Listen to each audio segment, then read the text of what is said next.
This week in the Road Testament, we prove once again why we're only one of 2 genres of online videos where people face the camera with their legs spread. Today's topic, manual transmissions. Today in the Road Testament. Did you ever wonder why the only people who remind you that Porsche is pronounced Porsche are never German and don't own the car? Well, it is Porsche. It is not Porsche. Are you German? No, but Do you own one? I happen to do a lot of things with Porsches. Yeah, so. I happen to be German and own one, and I don't care. But what's important is that Porsche just announced the release of the 991, which happens to have a 7-speed manual transmission. The first of its kind, yes. Manual. Yes. Transmission. Yeah. Which, for me, is a reason to really want to drive one, if not own one someday. Well, why? Because it has an extra gear, would you want to drive it? I don't understand that. Because it's no different of experience. The only reason that 7th gear is there is to better the fuel economy for the car. This episode's called The Death of the Manual Transmission because JF picked that title because he says he's going to say something now, a very controversial statement. We're going to discuss it. But I'm going to say this before you say it, okay? The manual transmission is the last, it's the last major connection. No, it's the second to last major connection between the driver and the road. I absolutely agree with that. Which leaves only one, and that's the steering wheel, okay? Yeah. And the closer we are to the road itself, the closer we are to drive. There's no doubt about it, and I'll make this clear right up front so you people don't comment in the comment section anything stupid. I love manual transmissions. I own a manual transmission. In fact, I have pretty much only driven manual transmission for the exception of certain press cars and rental cars. But that said, it is my opinion that in the next 10 years we're going to see less than 5% of cars sold in the United States having manual transmissions. What is the current percentage of cars with manual transmissions? I haven't been able to find that statistic, to be honest with you, because... You didn't look. No. Yeah. I think the only company out there that is actually selling more manuals than anyone else in proportion of their whole volume is still Porsche. Oh, wait. Is that true? Yeah. But as a proportion of the volume of sales? Within one brand, yes. As a proportion. Well, not as within their sports cars, because the Panamera and Cayenne of the past 2 years have skewed those numbers. Okay, but just to be clear, as a total proportion of the cars they sell, yes. Is there any other manufacturer in this country that sells any serious volume of manual? Well, you get into the particulars if you go down into the very small niche companies. Like Hennessy's considered a manufacturer in some terms, and they're not, though. I know, but so that's it. Yeah. I'm really amazed that you as producer did not look up a detailed breakdown of but that doesn't matter right now. No, what I want to understand is that you're saying they're going to go away? I think not entirely. I think there will still be some manufacturers out there that will have the option for a manual transmission, but the fact remains, the entire purpose of people wanting to have a manual transmission was that they wanted to have the experience as if they were driving the car. That's many of the reasons I hear. And I agree with you. There is something to be said about going through the gears and having fun. Let me quote you. They wanted to have the experience of driving a car. Yeah. Therefore, what you're saying is manual equals driving.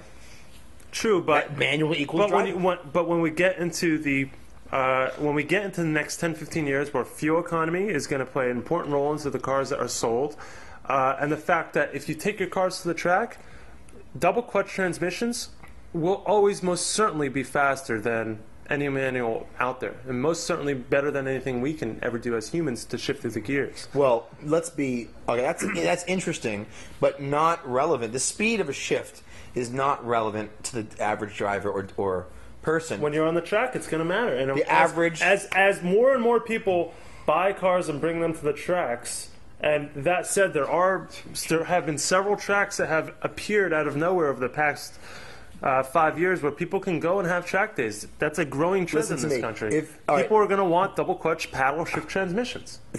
I think they don't care. And I'll tell you the real reason that manuals are going away. Okay, if you look at any car magazine 10 years ago, 20 years ago, any given car for sale, the automatic transmission fuel economy was like 5 to 10% worse. Yes. And so when you bring up fuel economy, that I think you can give 99% of the reason automatics will push manuals further, away, is because modern dual clutch CVT transmissions get better fuel economy than manual transmissions. Well, a dual clutch and a CVT are different. Yes, I understand, and that is why manuals will go further into decline, because fuel economy matters. And a regular gas engine car with a modern transmission driven well, can approach some hybrid and green tech cars in terms of fuel economy, and that's why manuals will be further in decline. And it's also the element of racing. I think Alan McNish, in an interview with Leo Parente, said he hasn't driven a manual transmission on the track in somewhat like 10 years. Well, I'm really sad for McNish, and I've met him. He's a really nice guy. But let me say, in favor of the survival of manual transmission. And not to cut you off, I want manuals to survive. I want people to know how to drive them at the very least. I think it should be part of some kind of driving requirement so that if you were ever in a situation where you needed to drive a manual transmission in an emergency, you were capable of doing so. Are you done? Okay. Mr. End of the World?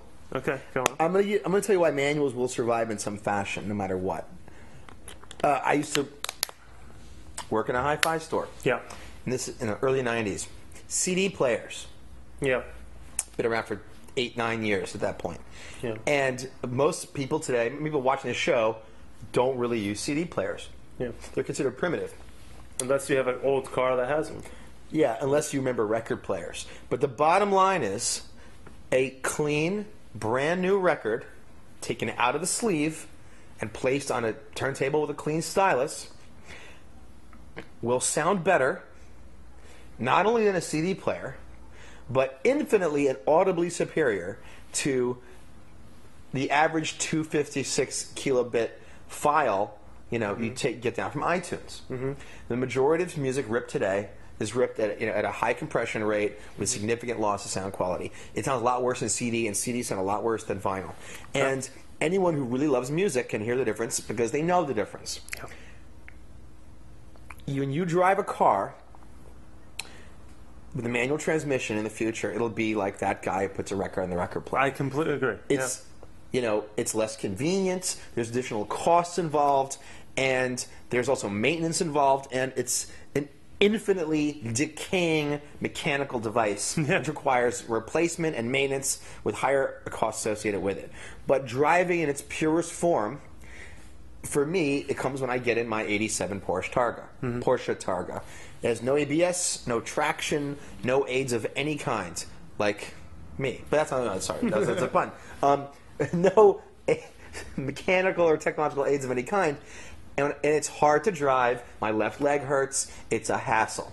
But a car weighs 2,900 pounds. It's got 210 horsepower. I am connected to the road.